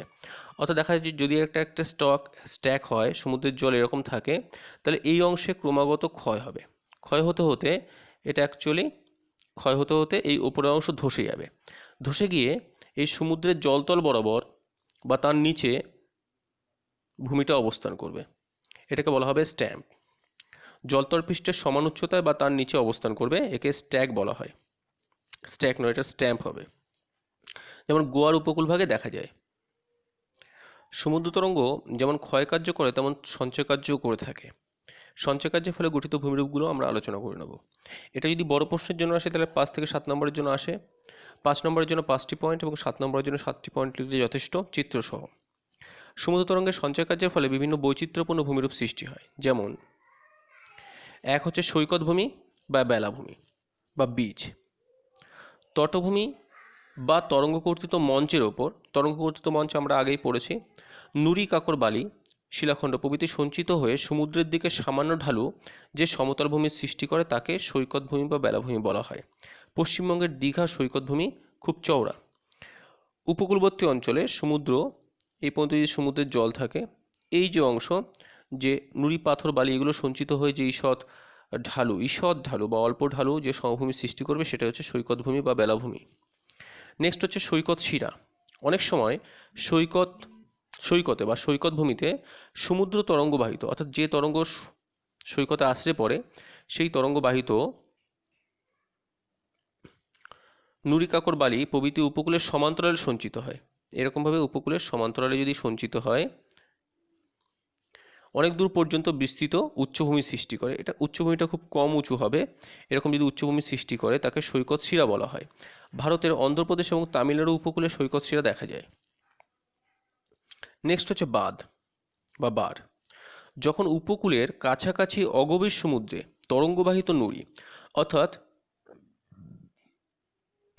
এটা হচ্ছে উপকূলের কাছাকাছি, এটা উপকূল এবং তার কাছাকাছি অগভীর সমুদ্রে তরঙ্গবাহিত নুড়ি পাথর বালি এগুলো সঞ্চিত হয়ে নিমজ্জিত বা জলের উপরে জেগে ওঠা দ্বীপের মতো ভূভাগ তৈরি করে। এই সঞ্চিত পদার্থ জলের নিচে থাকতে পারে আবার জলের উপরে অবস্থান করতে পারে, তাকে বাঁধ বলা হয়। উৎপত্তি এবং আকৃতি পার্থক্য অনুসারে বাঁধ কয়েক প্রকারের হয়, তা আমরা একটু দেখে নেব। 1 নম্বর হচ্ছে পুরোদেশীয় বাঁধ, খুব ইম্পর্টেন্ট, অফশোর বার। যে বাঁধ উপকূলের প্রায় সমান্তরালভাবে গড়ে ওঠে এবং বাঁধের কোনো অংশ স্থলভাগের সঙ্গে যুক্ত থাকে না, থাকে না কথাটা মাথায় রাখতে হবে, তাকে পুরোদেশীয় বাঁধ বলা হয়। এটি আংশিক নিমজ্জিত বাঁধ। এটা স্থলভাগ বা উপকূল এখানে সঞ্চিত হয়ে এই যে বাঁধটা তৈরি হয়েছে এটা পুরোদেশীয় বাঁধ। এই বাঁধের কোনো অংশ উপকূলের সঙ্গে সম্পর্ক থাকবে না, কারণ এই অংশ উপকূলের সঙ্গে সম্পর্ক নেই, এই অংশও নেই। এটা উপকূলের সমান্তরালভাবে গড়ে উঠবে, মানে উপকূল যেরকম রয়েছে সেরকম সমান্তরালভাবে গড়ে উঠবে। এই বাঁধের পিছনে সমুদ্রের জল আংশিক আবদ্ধ হয়ে জলাভূমি বা উপহ্রদ সৃষ্টি করে। ভারতের উড়িষ্যা এবং কেরল উপকূলে এই ধরনের উপহ্রদগুলি দেখা যায় বা এই ধরনের বাঁধ দেখা যায়। চিল্কা ভারতের বৃহত্তম উপহ্রদ। বলছে এই বাঁধের পেছনে, তাহলে এখানে পুরোদেশীয় বাঁধ বলতে এই বাঁধটাকে বলা হচ্ছে। এই বাঁধের পেছনে এই অংশে জল জমে উপহ্রদ সৃষ্টি করে বা হ্রদ সৃষ্টি করতে পারে, যেমন চিল্কা। নেক্সট হচ্ছে অনুতটীয় বাঁধ। উপকূল থেকে সামান্য দূরে অনুতটীয় স্রোতের প্রভাবে, আমরা এর আগে পড়েছি অনুতটীয় স্রোত মানে হচ্ছে যে স্রোত উপকূলের সমান্তরালে প্রবাহিত হয়। যে স্রোত উপকূলের সমান্তরালে প্রবাহিত হয় সেটা হচ্ছে অনুতটীয় স্রোত।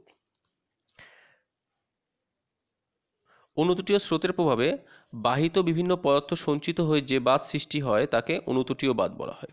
এই বাঁধগুলি জোয়ারের জলের সময় বা জোয়ারের সময় ডুবে যায় এবং ভাটার সময় এই বাঁধগুলি আবার দেখা যায়। ভাটার সময় জলতল নেমে গেলে সেই বাঁধগুলো দেখা যাবে। নেক্সট হচ্ছে প্রতিবন্ধক সৈকত বা ব্যারিয়ার বিচ। যখন পুরোদেশীয় বাঁধ সমুদ্রপৃষ্ঠের উপরে, অর্থাৎ পুরোদেশীয় বাঁধের ওপরে বিভিন্ন পদার্থ সঞ্চিত হতে হতে সমুদ্রপৃষ্ঠের উপরে স্থায়ীভাবে অবস্থান করে, তখন তাকে প্রতিবন্ধক সৈকত বা ব্যারিয়ার বিচ বলা হয়। টেক্সাস উপকূলে পাদরা নামক একটি প্রতিবন্ধক সৈকত আছে। এই পুরোদেশীয় বাঁধ বলা হয়েছে আংশিক নিমজ্জিত। যখন এর উপরে আরও পদার্থ সঞ্চিত হবে তখন সেটি সমুদ্রের উপরে জেগে থাকবে স্থায়ীভাবে, অর্থাৎ কখনোই জোয়ারের সময়ও সেটা নিমজ্জিত হবে না। তখন সেটাকে বলা হয় প্রতিবন্ধক সৈকত বা ব্যারিয়ার বিচ। তটরেখার সমান্তরালে পুরোদেশীয় বাঁধ দ্বারা ঘেরা দ্বীপকে প্রতিবন্ধক দ্বীপ বলা হয়। নেক্সট হচ্ছে স্পিট। যখন বাঁধের এক প্রান্ত স্থলভাগের সঙ্গে যুক্ত থাকে এবং অন্য প্রান্ত সমুদ্রের দিকে প্রসারিত থাকে তখন তাকে স্পিট বলে। এই ধরনের বাঁধ উপকূল থেকে সোজাভাবে অথবা কিছুটা বেঁকে সমুদ্রের দিকে প্রসারিত হয়। স্পিট কয়েক প্রকারের হয়। তার আগে আমরা একটা স্পিট দেখে আসব। স্পিটের যে ধরনের সঞ্চয়কার্যের ফলে বাঁধ সৃষ্টি হয় সেই বাঁধের একটা অংশ এটা উপকূলের সঙ্গে যুক্ত রয়েছে, আর একটা দিক হচ্ছে সমুদ্রের দিকে উন্মুক্ত রয়েছে।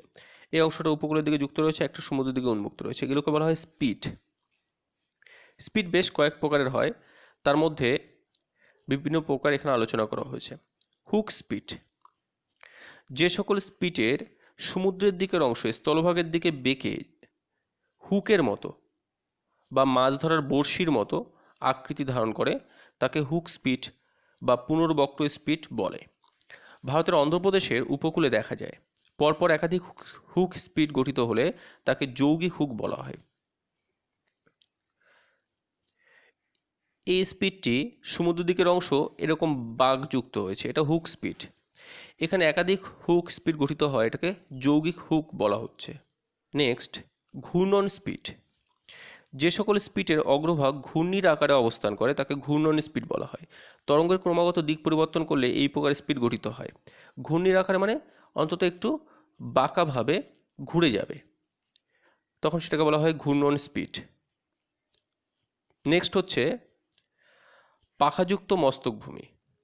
যখন কোনো স্পিড কোনো মস্তকভূমি বা অগ্রভূমির প্রান্তভাগ থেকে বেরিয়ে পাখির ডানার মতো পরস্পর বিপরীত দিকে প্রসারিত হয় তখন তাকে পাখাযুক্ত মস্তকভূমি বলা হয়। আমরা মস্তকভূমি কথাটা আগেই পেয়েছি। মস্তকভূমি মানে সমুদ্রের দিকে প্রসারিত স্থলভাগের অংশ। দেখা যাচ্ছে এটা সমুদ্র, এদিকে প্রসারিত এটা স্থলভাগের অংশ। এখান থেকে কোনো একটা স্পিড বেরিয়েছে, বেরিয়ে পাখির পাখার মতো দুদিকে এরকম বিস্তৃত হয়েছে, তখন সেটাকে বলা হয় পাখাযুক্ত মস্তকভূমি। মানে এই মস্তকভূমিটা যেহেতু পাখা রয়েছে এর জন্য পাখাযুক্ত মস্তকভূমি বলা হচ্ছে। নেক্সট হচ্ছে কাসপেট স্পিড।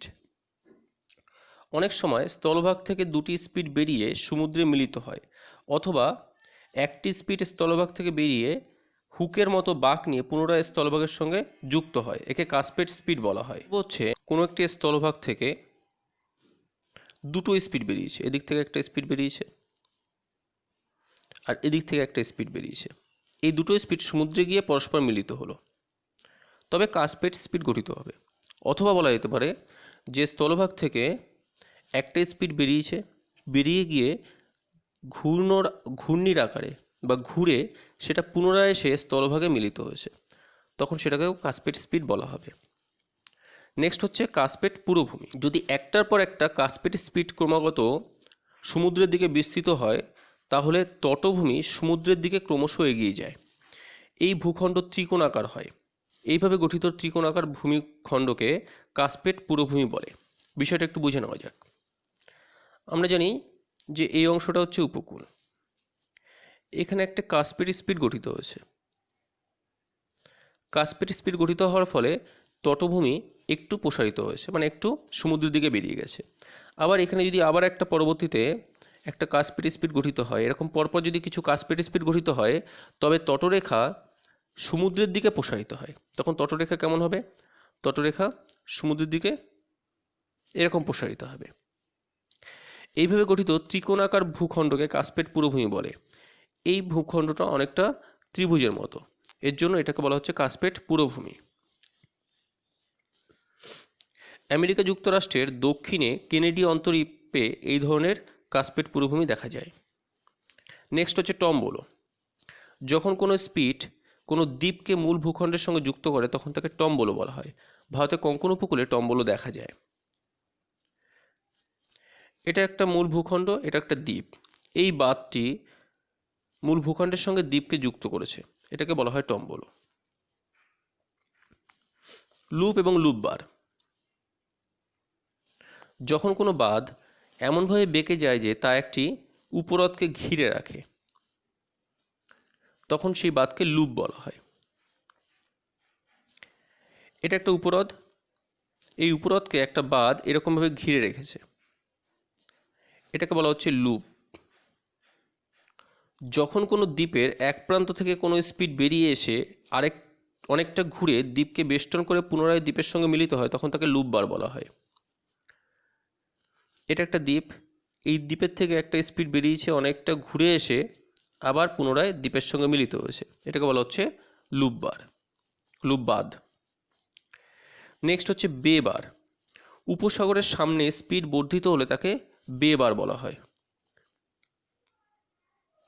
এটা উপসাগর, তার সামনে থেকে যদি কোনো স্পিড বর্ধিত হয় তখন সেটাকে বলা হয় বে বার।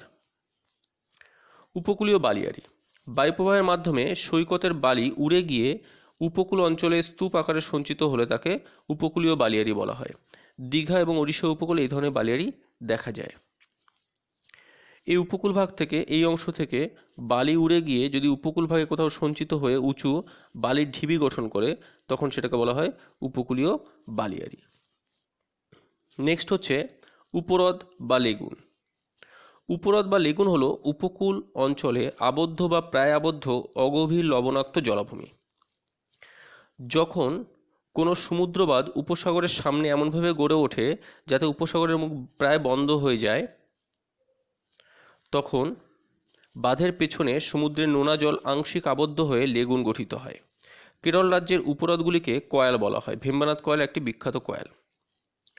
উপহ্রদ সাধারণত উপকূলের, এটা উপকূল যদি হয়, এই উপকূলের মধ্যে উপহ্রদগুলিকে যদি কোনো বাঁধ দিয়ে আটকে রাখে তাহলে এর মাঝখানে সমুদ্রের অংশটি আংশিক আবদ্ধ হয়ে পড়ে, এই অংশটি, এটাকে বলা হয় উপহ্রদ বা লেগুন। ভারতের কেরল রাজ্যের উপকূলে এরকম অনেক লেগুন দেখা যায়, তার মধ্যে ভেম্বানাথ কয়াল একটা বিখ্যাত লেগুন। এরপর আসি খাড়ি। উপকূল অঞ্চলে মোহনা জোয়ারের প্রভাবে ফানেল আকৃতি হলে তাকে খাড়ি বলা হয়। সুন্দরবন অঞ্চলে অসংখ্য খাড়ি দেখা যায়। উপকূল অঞ্চলে যদি নদীর মোহনা, এটা সমুদ্র, এখান থেকে কোনো নদী এসে এখানে মিলিত হয়েছে, এর ফলে এই অংশটি যে খাড়ির মতো বা ফানেলের মতো ভূমিরূপ সৃষ্টি করেছে, এটাকে বলা হয় খাড়ি। কর্দমাক্ত সমভূমি। সৈকত ভূমিতে বালির পরিবর্তে পলি কাদা সঞ্চিত হলে কর্দমাক্ত সমভূমি গড়ে ওঠে। এবার আমরা আলোচনা করব বিভিন্ন প্রকার উপকূল। জনসন, শেপার্ড, ভ্যালেন্টাইন প্রমুখ উপকূলকে নানাভাবে শ্রেণীভুক্ত করেছেন। অতি গুরুত্বপূর্ণ কিছু উপকূল এখানে আলোচনা করা হলো, যে উপকূলগুলো গুরুত্বপূর্ণ। এছাড়া অনেক উপকূল আছে। প্রথম হচ্ছে উত্থিত উপকূল, বা যে উপকূল উপরে উঠেছে, এটাকে এমার্জ কোস্টও বলা হয়। ভূ আলোড়নের প্রভাবে উপকূলভাগ উত্থিত হলে অথবা জলবায়ুগত বা অন্য কোনো কারণে সমুদ্রপৃষ্ঠ অবনমিত হলে উপকূলভাগ সমুদ্রতল থেকে উঁচুতে অবস্থান করছে বলে মনে হয়, একে উত্থিত উপকূল বলা হয়। এখানে দুটি কারণ বলা হয়েছে। এই অংশটি সমুদ্র, এটা স্থলভাগ। যদি স্থলভাগের উত্থান হয় অথবা সমুদ্রের জল তল নিচে নেমে যায়, তাহলে আপেক্ষিকভাবে উপকূলকে মনে হবে যেন উপরের দিকে উঠেছে, এটাকে বলা হয় উত্থিত উপকূল। ভারতের পূর্ব উপকূল হলো হলসিন যুগে উত্থানের ফলে সৃষ্টি হয়েছে। নেক্সট হচ্ছে নিমজ্জিত উপকূল। উত্থিত উপকূলের ঠিক বিপরীত হচ্ছে নিমজ্জিত উপকূল। ভূ আলোড়নের প্রভাবে উপকূল ভাগ বসে গেলে, অর্থাৎ যদি উপকূল ভাগ ভূ আলোড়নের প্রভাবে, এটা সমুদ্রতল, ভূ আলোড়নের প্রভাবে বসে যায় তাহলে সমুদ্রের জল উপরে উঠে আসবে, অথবা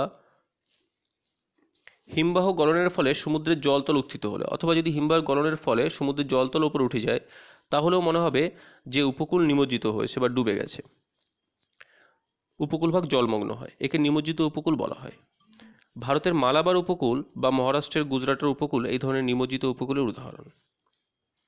গঠন প্রণালীর তারতম্য অনুসারে নিমজ্জিত উপকূল 3 প্রকারের। 1 নম্বর হচ্ছে রিয়া উপকূল, খুব গুরুত্বপূর্ণ, পরীক্ষায় খুব আসে।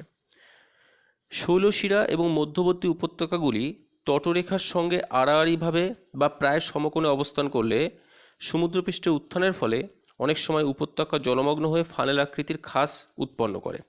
এই ফানেল আকৃতির খাজ উৎপন্ন করে, এই খাজগুলিকে রিয়া বলা হয়। এই ধরনের খাজ বিশিষ্ট উপকূল রিয়া উপকূল নামে পরিচিত। তাহলে মূলত এখানে মনে রাখার বিষয় কি, শৈলশিরা এবং তার মধ্যবর্তী উপত্যকা তটরেখার সঙ্গে আড়াআড়ি বা লম্ব হয়ে অবস্থান করবে। এটা তটরেখা, এই যে তটরেখা, এর সঙ্গে শৈলশিরাগুলি আড়াআড়িভাবে অথবা লম্ব হয়ে অবস্থান করছে।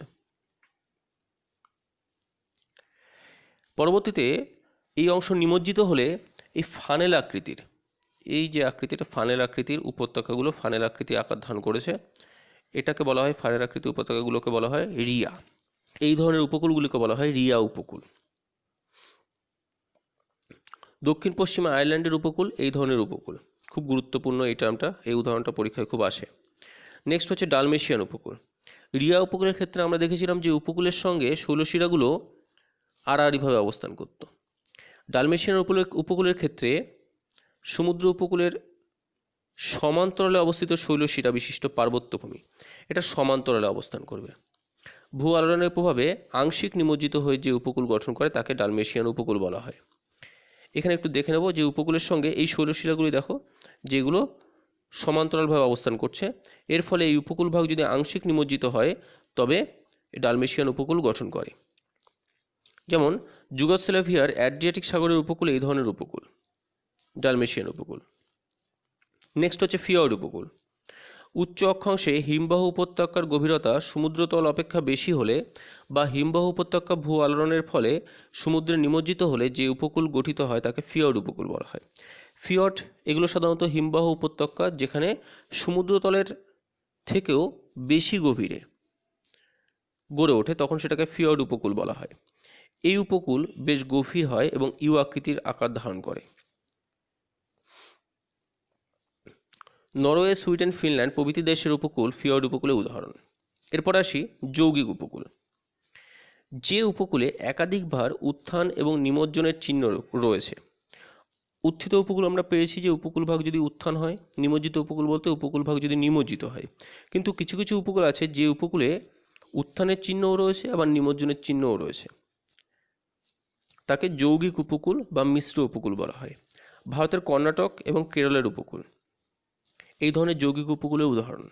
আবার এই ধরনের উপকূলগুলো আবার নিমজ্জিত উপকূলেরও উদাহরণ। বর্তমানে এগুলো নিমজ্জিত অবস্থা থাকলেও কোনো ভূতাত্ত্বিক যুগে এই অংশ উত্থিত উপকূল ছিল। নেক্সট হচ্ছে নিরপেক্ষ উপকূল বা প্রশমিত উপকূল। যে উপকূলে উত্থান বা নিমজ্জনের কোনো চিহ্ন নেই। কিছু কিছু উপকূল আছে যে অংশ কোনোদিন উত্থানও হয়নি বা কোনোদিন নিমজ্জনও হয়নি, সেই ধরনের উপকূল হচ্ছে নিরপেক্ষ উপকূল বা প্রশমিত উপকূল। বদ্বীপ উপকূল, প্রবাল প্রাচীরযুক্ত উপকূল এই ধরনের উপকূল, যেমন অস্ট্রেলিয়ার পশ্চিম উপকূল এই ধরনের নিরপেক্ষ বা প্রশমিত উপকূল। প্রবাল প্রাচীরের বৈশিষ্ট্যগুলো আমরা একটু জেনে নেব। এর অবস্থান ক্রান্তীয় অঞ্চলের 25 ডিগ্রি উত্তর থেকে 25 ডিগ্রি দক্ষিণ এবং অগভীর সমুদ্র 60 মিটার থেকে 70 মিটার এবং উষ্ণ সমুদ্রে প্রবাল প্রাচীর সবচেয়ে বেশি লক্ষ্য করা যায়। পৃথিবীর অন্যান্য অঞ্চলে প্রবাল প্রাচীর খুব কম পরিমাণে লক্ষ্য করা যায়, এই অঞ্চলে সবচেয়ে বেশি লক্ষ্য করা যায়। নেক্সট, বর্ণ বা রং। প্রবাল কীটগুলি রং সবুজ হতে পারে, হলুদ হতে পারে, ধূসর, বাদামি, গোলাপি প্রভৃতি বিভিন্ন রঙের হতে পারে। গঠনগত উপাদান। প্রবাল প্রাচীর বা প্রবাল কীটগুলি মূলত চুনাপাথর ডলোমাইট দ্বারা তৈরি এক উল্লেখযোগ্য ভূমিরূপ, যা ক্যালসিয়াম কার্বনেট নিঃসরণকারী কোরাল পলিপের মৃতদেহের ওপর সঞ্চয় হয়। মূল্য। মূল্যবান সামুদ্রিক রত্নের প্রধান উৎস প্রবাল প্রাচীর। জীববৈচিত্র্য তো এর ফলে হবে প্রবাল প্রাচীরে প্রায় 10 লক্ষ প্রজাতির প্রবাল থাকে, তাই প্রবাল প্রাচীরকে সামুদ্রিক বৃষ্টি অরণ্য বলে। এই টার্মটা খুব ইম্পর্টেন্ট কিন্তু। নেক্সট আসি প্রবাল প্রাচীর গঠনের অনুকূল অবস্থাগুলি কী কী। পৃথিবীর সব সমুদ্রে বা সব স্থানে প্রবাল প্রাচীর গড়ে ওঠে না। প্রবাল প্রাচীর গড়ে ওঠার জন্য কয়েকটি পৃথক অবস্থার প্রয়োজন হয়, সেই অবস্থাগুলো আমরা একটু জেনে নেব। 1 নম্বর হচ্ছে জলের উষ্ণতা। প্রবাল কীট বৃদ্ধির জন্য 20 ডিগ্রি থেকে 21 ডিগ্রি সেলসিয়াস উষ্ণতার প্রয়োজন হয়। এ কারণে প্রবাল প্রাচীর ক্রান্তীয় অঞ্চলের সমুদ্রে দেখতে পাওয়া যায়। নেক্সট হচ্ছে গভীরতা। প্রবাল কীট ভালোভাবে বৃদ্ধির জন্য সমুদ্রের জলের গভীরতা 60 থেকে 75 মিটার হওয়া প্রয়োজন, কারণ এই গভীরতা পর্যাপ্ত সূর্যালোক এবং পর্যাপ্ত অক্সিজেনের যোগান থাকে। নেক্সট হচ্ছে জলের লবণতা। সমুদ্র জলের লবণতা বৃদ্ধি পেলে প্রবাল কীট এর প্রধান খাদ্য ক্যালসিয়াম কার্বনেটের পরিমাণ কমে যায়, লবণতা যদি বৃদ্ধি পায়। এই কারণে 27 পার্টস 1000 থেকে 40 পার 1000 লবণতাযুক্ত সমুদ্র জল প্রবাল প্রাচীর গড়ে ওঠার পক্ষে আদর্শ। এর 20 এটা পার 1000 অর্থাৎ প্রতি হাজারে। 1000 গ্রাম সমুদ্র জলের মধ্যে 27 গ্রাম লবণ থেকে 1000 গ্রাম সমুদ্র জলের মধ্যে 40 গ্রাম লবণ থাকা বাধ্যতামূলক। নেক্সট হচ্ছে পলি মুক্ত জল। প্রবাল কীটের মুখ খুব সূক্ষ্ম হয়, এই মুখে পলির কণা জমে গিয়ে অক্সিজেন নিতে পারে না, ফলে প্রবাল কীট মারা যায়। এ কারণে পলিমুক্ত স্বচ্ছ জল প্রয়োজন, জলে পলি থাকবে না। এই কারণের জন্য যে সমস্ত অঞ্চলে নদী মোহনায় মেশে সেই সমস্ত অঞ্চলে প্রবাল কীট জন্মায় না, কারণ নদী যেখানে সমুদ্রে গিয়ে মেশে সেখানে নদীবাহিত অনেক সূক্ষ্ম সূক্ষ্ম কাদাকণা বা পলিকণা থাকে, যেগুলো কোরাল কীটের পক্ষে ক্ষতিকারক। সমুদ্র স্রোত এবং সমুদ্র তরঙ্গ। সমুদ্র স্রোত এবং সমুদ্র তরঙ্গ প্রবাল প্রাচীর গড়ে ওঠার পক্ষে আদর্শ, কারণ এগুলি প্রবাল কীটের জন্য খাদ্য সরবরাহ করে। এই কারণে আবদ্ধ সমুদ্রে প্রবাল প্রাচীর গড়ে ওঠে না। অর্থাৎ সমুদ্র স্রোত যদি প্রবাহিত হয়, সেই সমুদ্র স্রোতের মাধ্যমে প্রচুর খাবার বয়ে আসে, যেগুলো প্রবাল কীট খায়। আবদ্ধ সমুদ্রে এটা হয় না বলে প্রবাল কীটগুলো জন্মাতে পারে না। অন্তঃসাগরীয় মঞ্চ। সমুদ্রের 90 থেকে 100 মিটার গভীরতা নিরেট শিলার উপস্থিতি থাকা প্রয়োজন। গভীরতায় হবে এটা। নিরেট শিলা মানে শক্ত শিলার উপস্থিতি থাকা প্রয়োজন 100 থেকে 90 থেকে 100 মিটার গভীরতায়। তার উপরে ধীরে ধীরে প্রবাল প্রাচীরগুলো গড়ে উঠতে থাকে, যা মঞ্চ বা প্ল্যাটফর্মের মতো কাজ করবে। এই মঞ্চে পরবর্তীতে প্রবাল কীটগুলি উপনিবেশ স্থাপন করবে। এই নিরেট শিলার উপরে পরবর্তীকালে উপনিবেশ স্থাপন করবে, তার উপর আবার উপনিবেশ স্থাপন করবে। নেক্সট হচ্ছে প্রবাল প্রাচীরের শ্রেণীবিভাগ। এটা খুব ইম্পর্টেন্ট। ক্রান্তীয় অঞ্চলে অগভীর সমুদ্রের তলদেশে সবুজ, সাদা, হলুদ ইত্যাদি নানা রঙের প্রবাল কীটের সঞ্চয় হয়। এদের চুন জাতীয় দেহ সঞ্চিত হয়ে জমাট বেঁধে চুনাপাথর সৃষ্টি করে। এই চুনাপাথর সঞ্চয় দীর্ঘাকৃতি বা বলয় আকারে সঞ্চিত হলে তাকে প্রবাল প্রাচীর বলা হয়। এগুলো যদি দীর্ঘদিন ধরে সঞ্চিত হয় এবং অনেক দূর পর্যন্ত বিস্তৃত হয় এবং বলয় আকারে হয়, তখন সেটাকে প্রবাল প্রাচীর বলা হয়। উৎপত্তির পর্যায় এবং প্রকৃতি অনুসারে প্রবাল প্রাচীরকে 3 ভাগে ভাগ করা যায়। 1 নম্বর হচ্ছে প্রান্তদেশীয় প্রবাল প্রাচীর। প্রান্ত মানে কিনারা। সমুদ্র উপকূল বা দ্বীপের সঙ্গে সংযুক্ত অবস্থায় সংকীর্ণ এবং বড় আকারে যে প্রবাল প্রাচীর গড়ে ওঠে তাকে প্রান্তদেশীয় প্রবাল প্রাচীর বলে। এটি যে কোনো প্রবাল প্রাচীর গঠনের প্রাথমিক পর্যায়কে নির্দেশ করে। একটু ছবির মাধ্যমে দেখে নেব। প্রান্ত, এই একটা দ্বীপের এর ঠিক প্রান্ত ভাগ অর্থাৎ কিনারায় এই প্রবাল কীটগুলো জমা হয়েছে, অথবা এই দ্বীপের এই কিনারায় প্রবাল কীটগুলো জমা হয়েছে। একদম কিনারায় বরাবর যদি জমা হয় তখন সেটাকে বলা হয় প্রান্তদেশীয় প্রবাল প্রাচীর। এর বৈশিষ্ট্যগুলো আমরা একটু দেখে নেব।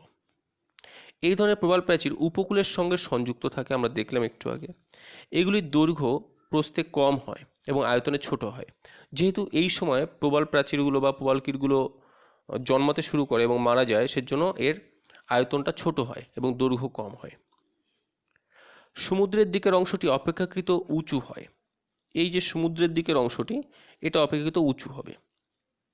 এর উপরিভাগ অসমতল হয় এবং ভাঁজযুক্ত হয়। এর উপরিভাগটা অসমতল হয়, মানে সমতল হয় না, অসমতল হবে এবং ভাঁজযুক্ত হবে। অনেক সময় প্রধান ভূখণ্ড এবং প্রান্তদেশীয় প্রবাল প্রাচীরের মধ্যবর্তী অংশে সংকীর্ণ উপহ্রদ বা লেগুন থাকে, যেগুলোকে বোট চ্যানেল বলা হয়। এখানে গঠিত হয়েছে প্রবাল প্রাচীর, দেখা সমুদ্রের জল। অনেক সময় এখানে প্রবাল প্রাচীর এটা গঠিত হয়েছে, এই অংশে সংকীর্ণ উপহ্রদ থাকে। এই অংশটা হচ্ছে সংকীর্ণ উপহ্রদ বা লেগুন থাকবে। অনেক সময় দেখা যায় যে উপকূলের সঙ্গে একটু দূরে প্রবাল প্রাচীর গঠিত হওয়ার জন্য এর মাঝখানে একটি জলাশয়ের সৃষ্টি হয়।